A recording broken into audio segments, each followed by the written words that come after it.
Of all the diplomatic undertakings of the last 100 years, possibly the longest lasting and least successful has been the Israeli-Palestinian peace process. If it was not already clear that it had completely failed, with this new war in Gaza, it is now undeniable that, for the moment, there can be no peace between these two nations. The real question is, why? Why did it fail? Why is it that both Israelis and Palestinians have gone to war despite years of diplomatic effort and the fact that both nations suffer greatly in these conflicts? But most importantly, we have to ask, can there ever be peace in the Middle East? Well, at least in theory, everybody likes peace. It is clear that war is full of suffering, and this should lead us to the conclusion that everybody wants peace, and that wars are just one big misunderstanding between nations that both essentially want the same thing. However, this naive but good-hearted way of thinking is the precise reason why most peace negotiations tend not to be worth the paper that they are written on, and why they almost inevitably fail. Everybody is in favor of peace, and everybody says that they want peace. However, when people say that they want peace, what they are actually saying is that they want the peace that comes after their victory. I think that this idea is best expressed in this quote by Mencius Moldbug. Quote, "The problem is that everybody believes in peace. Okay, perhaps not everyone. There certainly have been cultures that have glorified war. But to even the most die-hard of militarists, the object of war is peace. That is, the object of war is victory, and victory implies peace by definition. Few soldiers are prepared to give their defeated enemies back their weapons so they can enjoy fighting them again." End quote. And here we can see that the word peace can mean quite a lot of things. If the Palestinians achieved complete victory and destroyed the state of Israel, there would be peace. If the Israelis achieve total victory and every single Palestinian is thrown out of the Levant, there would be peace. And finally, if both Palestinians and Israelis accept the status quo, there would be peace. Certainly, these three scenarios have nothing to do with each other, so to say that one is quote-unquote for peace is to practically say nothing. Those are the only three possible scenarios which can lead to peace. If we want to know if peace is possible in the Middle East, we have to look at how plausible these three scenarios are. And if none of them seem possible, then there will be no peace. So, let's start with the most implausible one, a total Palestinian victory. This will never really happen because Hamas and Fatah combined simply do not have the military power, the population, or the economy necessary to win a modern war against Israel. Even if somehow most Arab countries join the Palestinians and have Israel on the back foot, Israel would probably use its nuclear and chemical arsenal in a last stand. So no, the Palestinians simply cannot achieve a total victory without being forcefully irradiated. How about a total Israeli victory? Well, it would be more plausible, but not very straightforward due to international pressure. Sure, technically, Israel could destroy all of Gaza and Ramallah and set up new settlements in their ruins. But Israel is not economically self-sufficient, and such a move would alienate it from the rest of the world and bring it into crisis. So, going full Lehi on the Palestinians is not really an option. However, time does favor the Israelis, since they have a growing economy and a growing population that can extend itself over the Palestinian territories through economic influence and new settlements. What about both sides accepting the status quo? This is the only way to peace that is somewhat possible.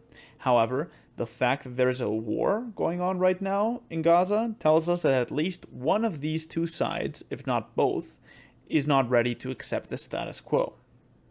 Technically, there is no reason why both countries cannot accept the status quo and stop killing each other, but this does not happen because it is not peace that they are after. Both are after victory. Now, it would be more likely that the Israelis would come to accept a peace based on the status quo simply because of the fact that they have won all major conflicts against the Palestinians and their Arab neighbors. This means that most Israelis are quite happy with their territorial expansion and how things have turned out for them.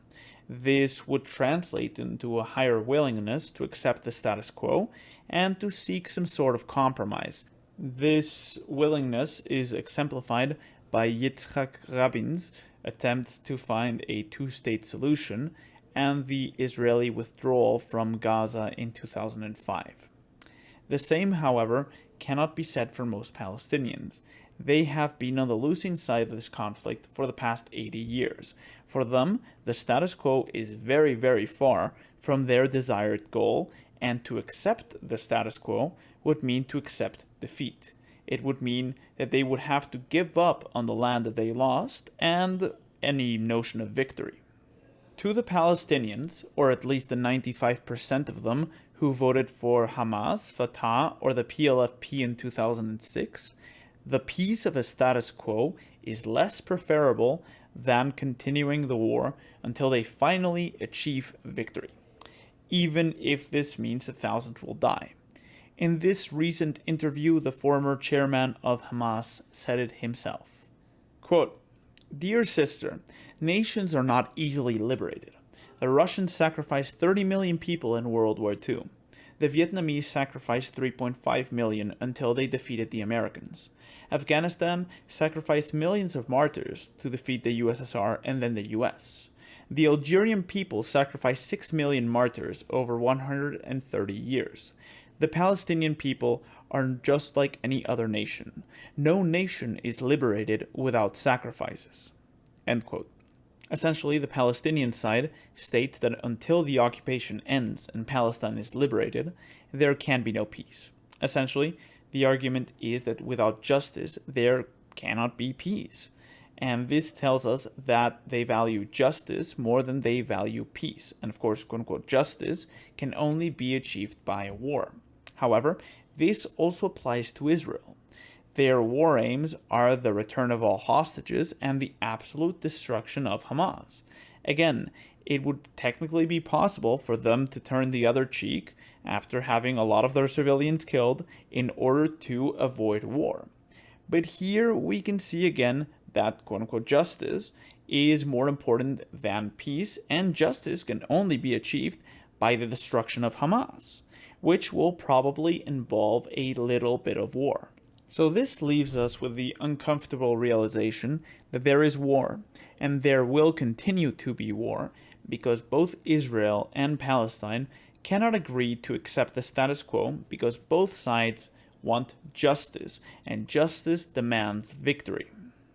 Now, our first instinct might be to simply say that, that's the Middle East, and that's just how things are over there.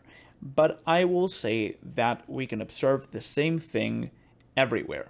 And what do I mean by the same thing? I mean that when people say that they want peace, they are actually saying that they want victory. Clausewitz said that war is merely the continuation of politics by other means. This is most certainly true, but it also works in reverse. Politics is war by other means. In politics, each political party or movement seeks one thing, that is victory. All ideologies want to achieve political power, and power is sort of a zero-sum game.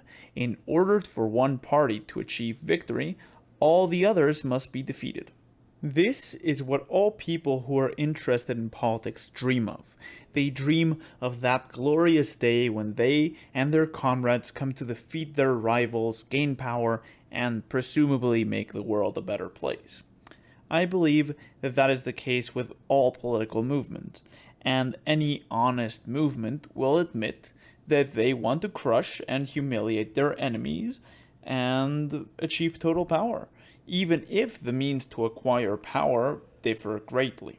However, I am forced to read all these stupid headlines about how divided and how polarized politics has become, and how we should strive towards unity and the power of friendship.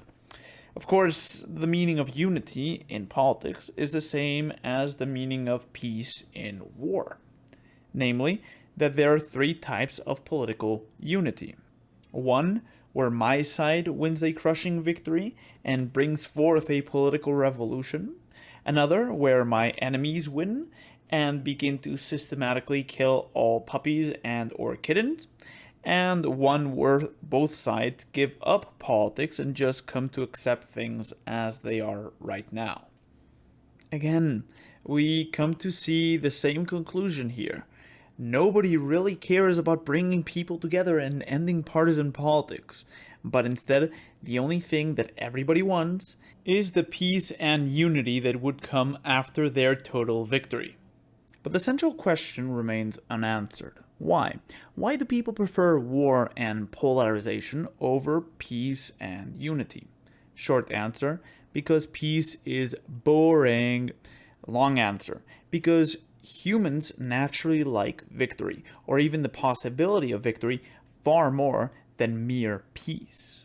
In other words, humans prefer war over peace, despite the fact that most people will tell you otherwise. This is the conclusion that we inevitably find when we cut through the bullshit and look only at actions. Let's go back to the Middle East. The whole point of Hamas is to make war against Israel. If tomorrow Hamas agreed to accept the status quo and the fact that there is no fucking way that they can beat Israel, they would lose all support and would be immediately replaced by another party that would continue the glorious fight of national liberation, even at the price of turning Gaza into rubble. If tomorrow Netanyahu announced that the war was over, that he would forgive Hamas and accept all of their territorial demand, he would have exactly 5.5 minutes before he gets removed by a coup d'etat and the war continues. All of this comes from the dirty secret of human nature. We like war because we love victory. And if somebody tries to give us peace without victory, we will reject it. This can be easily explained by natural selection. The cultures that preferred peace to victory were conquered by those who thought otherwise. The Etruscans, who had no plans to conquer the Mediterranean, were conquered by the Romans, who did. And this is the reason why everything here is written in the Latin alphabet. Or we could go even further back. Your mother tongue is most likely an Indo-European language, and the reason why Indo-European languages stretch from India to Ireland is because the Indo-Europeans were a very warlike people who had no issue subjugating or even genociding the comparatively peaceful Neolithic farmers. The somewhat depressing conclusion is that war, and not peace, has natural selection on its side, and that is why our psychology desires victory over peace and most other things. Despite our contemporary attempts to repress our bellicose nature, we are still chained to it. To be a hippie and ignore this fact is to be naive. And in this world, being naive has a very heavy price, the least of which is fucking up peace negotiations in the Middle East for like the 20th time. As long as politics exist, there will be war.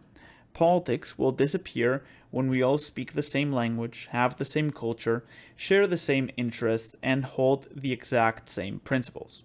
Meanwhile, we must resign ourselves to reality and let go of the fantasy that we can always achieve peace through negotiation. Sometimes we really can't. The only thing that we can do is both pity those who are killed in war and also envy them. For as Plato said, only the dead have seen the end of war.